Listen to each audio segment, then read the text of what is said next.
to the third part of this video series. So in this segment, I'm going to take you through what is going to be done in the back neckline of the dress. So it needs to be shaped in over the shoulder blades. As you saw in the previous segments, that is a very, very deep V or deep U-shaped back. And no one is exactly flat like a paper doll. Everyone has a certain shape that the dress needs to flow over. So this part tells you what has been done to make that fit over the back. So I begin by unpicking the stitches around this area that's going to become the dart. And you'll see there is this edge stitching. So I begin by lifting up one of those stitches with a long needle with a point. I lift it up enough to get the blade of the scissors in to snip it. I never use a seam ripper, ever, ever, ever. Seam rippers cause more damage, and this goes just as fast. So when you're unpicking with a long needle and you lift the loops up as you go, you also create for yourself tails of the thread that you can tie off again afterwards. So now we've got it to the place where we can start to pin it together and make the changes. So you can see here that we've separated the layer of lace and there's a layer of tulle. So there's a layer of tulle underneath and then there's the lace.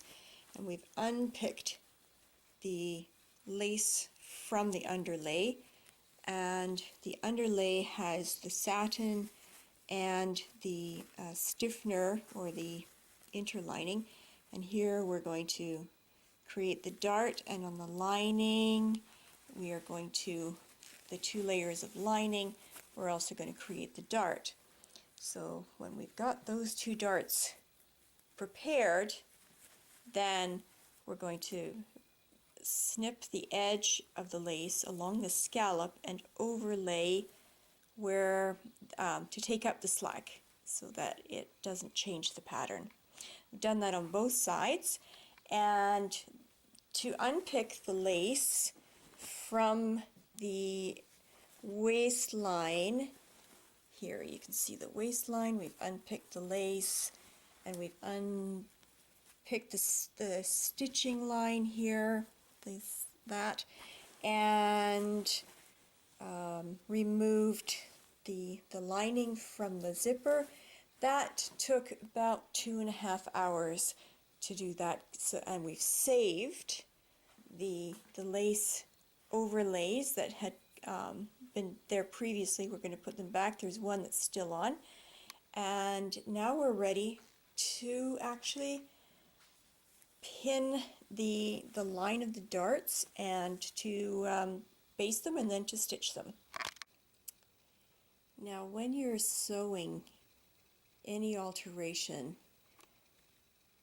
pin your sewing line first and then baste your sewing line and then sew it by machine, because quite often when you're doing alterations you don't have access to your alterations as readily as when it's being made in the first place. So it's quite tight sometimes. So as you can see also, there is a gray thread, and that is to hold all the many layers together if you're sewing more than one layer to itself. So one layer to itself is fine, but if you have more layers that you need to keep together, that crease you hold in place with basting.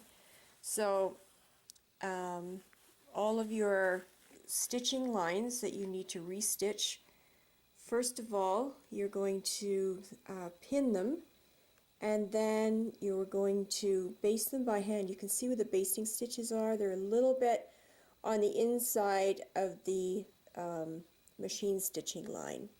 So when that's done, you've got your stitching, your machine stitching in. what you're going to do is you're going to take out all of your basting threads, and then you're going to press that crease first. You're going to press it flat, and then you're going to press the dart in the direction that it needs to go. Make sure that you tie off all of the loose ends where you've released the lace from the underlay. I don't know if you can see it here, but there's all of these ends. They have polyester thread with a clear thread. I don't know if you can see that. That's really, really fine. So that's meant to disappear on the top side. So this is what I mean. This is the other side. Here is that all of those ends where everything has been undone, the ends have been tied off because you don't want that lace coming loose at some point in time. We're going to have to reattach the lace to the underlay, but we're not quite ready for that yet.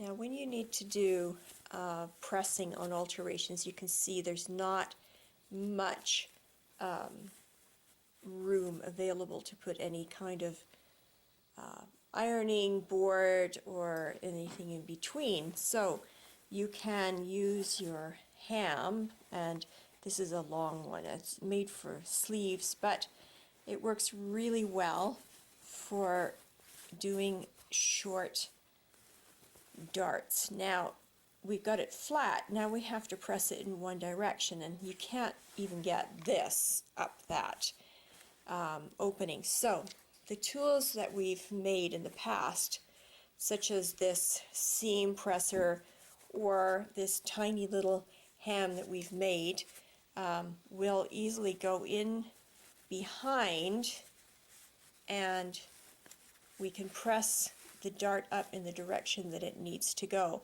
So again, you can make any shape, any size pressing tool that you actually need. And these tiny pressing tools are excellent for alterations. So having turned this out, you can see that the direction of the dart will have to go in opposites. The inside, the lining, will go down. So we've pressed the darts, and this is the top of the back, and it's underneath the lace, so we have to deal with the lace. But the direction of the dart for the top layer goes up to keep the shadow line down, and then to reduce bulk on the lining it goes down, so it goes in opposite directions to reduce bulk in that area. Now we could press the dart apart, you know, slit it and press it apart, but at some point it will have to change into one direction towards the point, because you can't slit it all the way. I don't like to cut the dart as a rule, but it can be done if you want to flatten that seam. However, I don't think it's necessary in this case, because the lace will cover up any irregularities in the amount of fabric that there is. Now I'm ready to sew the lace back on to the top fabric, and I'm going to hide all of this lace.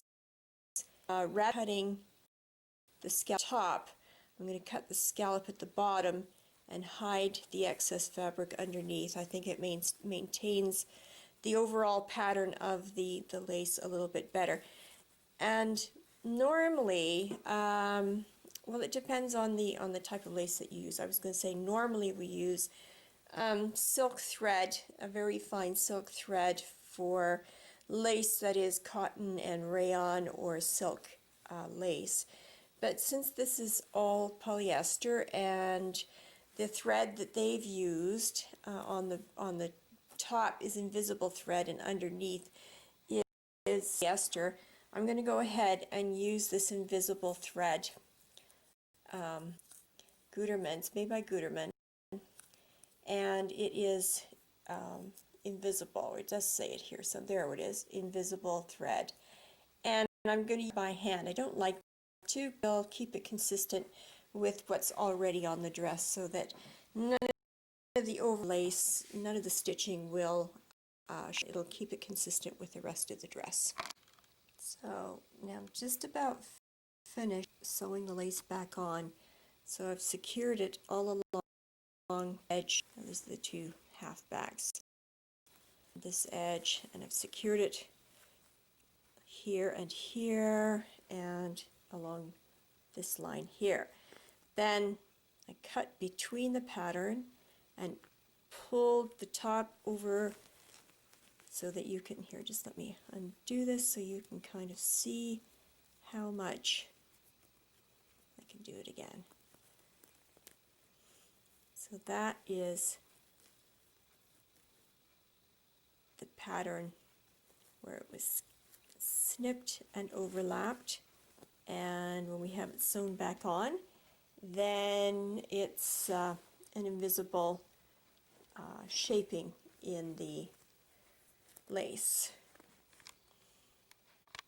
So here is the right back side, and the lace has been sewn back on by hand, and you can see that it's not noticeable where it has been sewn back on. So there's no visible seaming lines, and yet if we look on the inside, haven't sewn the edge back together yet, but you can see that we've inserted a dart to create shaping over the shoulder blade area in the back panel.